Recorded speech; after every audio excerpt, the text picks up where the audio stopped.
বড় খবর, বিক্ষোভের উত্তাল পাক অধিকৃত কাশ্মীর, চরম বিপাকে ইসলামাবাদ। নিজেদের অধিকারের দাবিতে পথে নেমেছেন পাক অধিকৃত কাশ্মীরের জনতা। আন্দোলন দামাতে পাক সেনার গুলিবর্ষণ।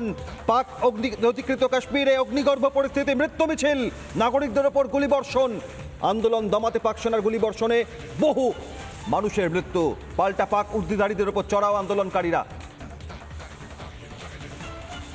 অগ্নিগর্ভ পাক অধিকৃত কাশ্মীর। আন্তর্জাতিক সম্পর্ক বিশেষজ্ঞ রাজাগোপাল ধর চক্রবর্তী এই ঘটনায় কি বলেছেন দেখুন।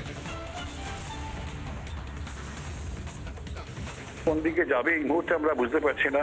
আমরা দেখছি যে জেএনজি মুভমেন্ট এখানে ঠিক জেএনজি না হলেও সর্বস্তরের মানুষ পথে নেমেছে, কেননা সেখানে দীর্ঘদিনের মিলিটারি শাসন, সেই শাসনকে কি করে, তার বিরুদ্ধে কি করে সংঘবদ্ধ হওয়া যায় সেটাই চেষ্টা।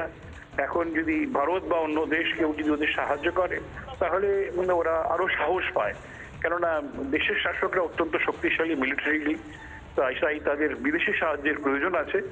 সেটা যদি কোনোভাবেই তারা সংগ্রহ করতে পারে, পিওকে কিন্তু আর পাকিস্তানের অংশ হিসেবে থাকবে না। পাকিস্তান ওরা বলছে আজাদ কাশ্মীর হিসেবেই তাকে ট্রিট করছে। আমরা বলছি কাশ্মীর আমাদের অংশ, এবং সেখানে তারা নির্বাচন চাইছে।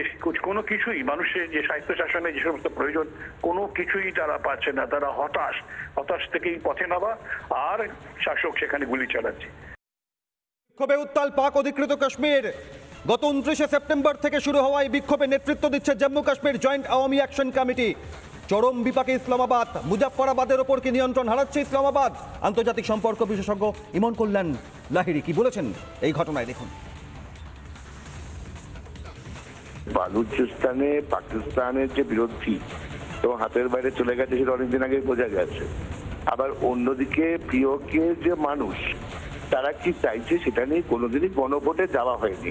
সুতরাং সার্বিকভাবে যেটা খুব জরুরি, এই মুহূর্তে ভারত সরকারের উচিত কোনো একটা ভাবে বালুচিস্তানের মানুষজন যাতে তারা খুব নিরাপদে থাকতে পারে, পাকিস্তানি দমন নীতি যাতে সেখানে প্রতিঘটিত না হতে পারে সেটা দেখার। কিন্তু আগামী দিনে নিঃসন্দেহে পাকিস্তানের যে ভাবধারা সেটা বজায় থাকছে, এবং ফেল স্টেট হিসেবে পাকিস্তানকে আমরা মেনে নিতেই বাধ্য হচ্ছি আজকের পরিপ্রেক্ষিতে। নানা ধরনের কন্টেন্ট দেখার জন্য লাইক করুন, শেয়ার করুন আমাদের ফেসবুক পেজ, সাবস্ক্রাইব করুন আমাদের ইউটিউব চ্যানেল। পাশাপাশি অন্যান্য ব্রেকিং নিউজের জন্য অবশ্যই চোখ রাখুন রিপাবলিক বাংলায়।